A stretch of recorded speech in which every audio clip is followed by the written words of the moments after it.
हिंदू भाइयों से करें कि मेरी तबीयत ठीक नहीं है, मुझे डॉक्टर ने भी मना किया है ज्यादा ना बोलो, लेकिन आज मैं सब में कफन बांध के आया हूँ और मेरा ये सारा मजमा ये लड़ने नहीं आया है, हम बल प्रदर्शन करने नहीं आए हैं, हम अपनी ताकत दिखाने नहीं आए हैं, बल्कि अपने देश के लिए, देश की एकता के लिए, देश की अखंडता के लिए हम अपनी जान कुर्बान करने के लिए आए हैं। वाकई अगर हमारे खून से तुम्हारी प्यास बुझती है तो हम अपना खून देने के लिए तैयार हैं। अब फैसला तुमने करना है कि जो लड़ने के लिए तैयार है अपने देश पर, अपने देश की एकता के लिए, अपने देश के भाईचारे के लिए, अपने देश के अमन और अमान के लिए, वो बुरा है या वो बेईमान जो महिलाओं का सम्मान नहीं करते, लोगों को कत्ल करने की बात करते हैं और खुद को कहते हैं देश प्रेमी। मैं पूछता हूँ, क्या वो देश प्रेमी हो सकता है जो अपने ही देशवासियों के 20 लाख लोगों का कत्ल करने की बात करे? नहीं, लड़ाई तो हमारे खून में है, हम पैदाइशी लड़ाकू हैं, लड़ना है,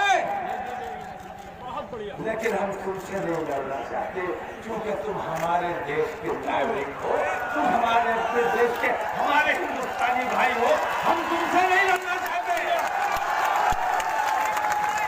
अगर लड़ना है तो चलो देखे तुम्हारी बहादुरी, चलो चाइना के बॉर्डर पर,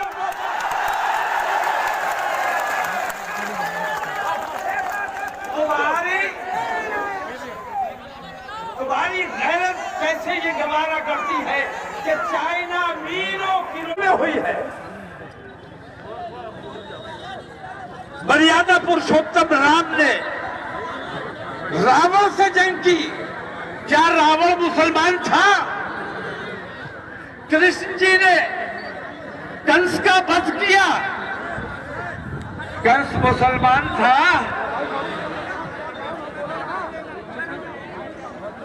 महाभारत में कौरवों और पांडवों के दरमियान जंग हुई। मैं पूछता हूं, क्या कौरव मुसलमान थे? हिंदू समाज से मेरे ये सवाल है कि कौन सा वो दौर है, कौन सा वो धर्म की तुम्हारी पुस्तक पढ़ाई गई है जिससे तुम्हें ये सिखाया गया है कि हिंदू और मुसलमानों को लड़ना चाहिए? मैंने ये दावखत देखा है कि वो हिंदू समाज के मामलात हो या मुसलमानों के हो, हर दौर में अच्छाई और बुराई के दरमियान लड़ाई हुई है, अच्छाई और बुराई के दरमियान जंग हुई है, और हर दौर में बिलाखिर जंग हमेशा अच्छाई ने जीती है, बुराई हमेशा ताकतवर नजर आई है।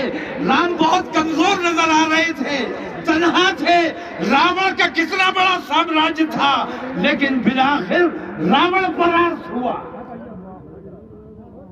मैं कहना यह चाहता हूं कि अच्छाई और बुराई के दरमियान हमेशा जंग होती रही है और इस जंग को कोई नहीं रोक सकता।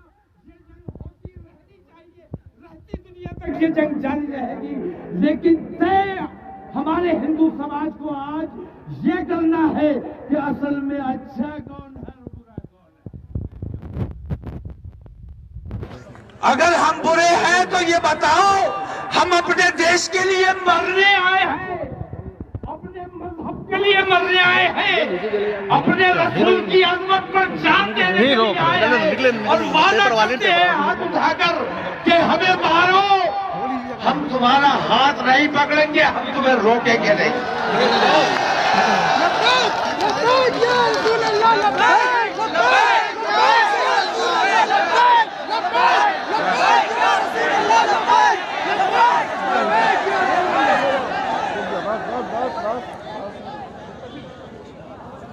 और मैं हिंदू समाज को ये बताना चाहता हूं कि जिसको धर्म संसद नाम दिया गया वो असल में धर्म संसद नहीं।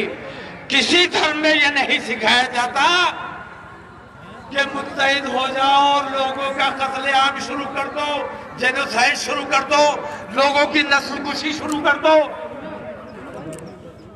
लोग कहते हैं, मैं हर साल मैं देखता हूं दशहरे पे लोग कहते हैं कि अच्छाई पर बुराई पर अच्छाई की जीत हुई, रावण का वध हुआ, रावण मारा गया। रावण कौन था? रावण में क्या खराबी थी? रावण में खराबी ये थी कि उसने सीता मैया का अपहरण किया था, सीता मैया पर बुरी निगाह डाली थी। यही बात है। उसके दिल में महिलाओं के लिए सम्मान नहीं था। उसके दिल में महिलाओं के लिए सम्मान नहीं था। मैं पूछता हूँ कि अगर रावण बुरा था, उसका वध राम जी ने कि रोज कुरान की बेहुरमती होती है, हम सब्र करते हैं। रोज रसूल आदम की शान होती है, हम सब्र करते हैं। खून के आंसू हो रहे हैं, खून के घूंट पी रहे हैं, गुस्से से तिलमिला रहे हैं, सब्र कर रहे हैं। हमारी बहन बेटियों की इज्जत से खिलवाड़ किया जाता है। हमारी बहन बेटियों को कहा जाता है अपने नौजवानों से कि इनकी बेटियों को मत लगाओ, बहकाओ, भगा कर लाओ। शर्म नहीं आती, शर्म नहीं आती। हेलो, खून के आंसू राइडे मार रही उनका खून पीने रह जाते हैं, क्योंकि हम अपने मुल्क में अमन चाहते हैं, लेकिन अब हमारे सब्र का पैमाना टूट चुका है।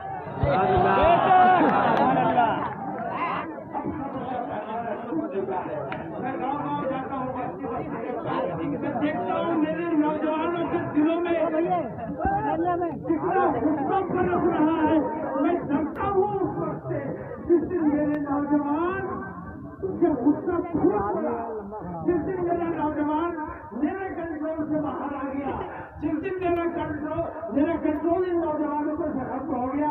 मुझसे बहुत लोग कहते हैं ये तुम तो मुर्दे हो गए, तुम तो कुछ करना ही नहीं चाहते, लेकिन काला पजामा नीचे बैठ जाओ, पहले मैं लूंगा, बाद में तुम्हारा नंबर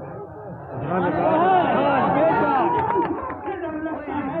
अपने हिंदू भाइयों से खास तौर से डरो, मुझे उस वक्त से डर लगता है जिस दिन मेरा ये नौजवान कानून अपने हाथ में ले लेगा। जिस दिन ये नौजवान का कानून हो गया और कानून अपने हाथ में लेने पर मजबूर हो गया, तो तुम्हें हिंदुस्तान में कहीं पनाह नहीं मिलेगी।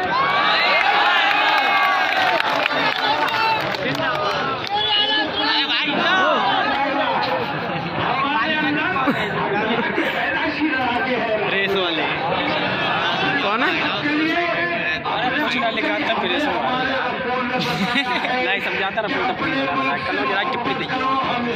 हिंदुस्तान से मोहब्बत करते हैं।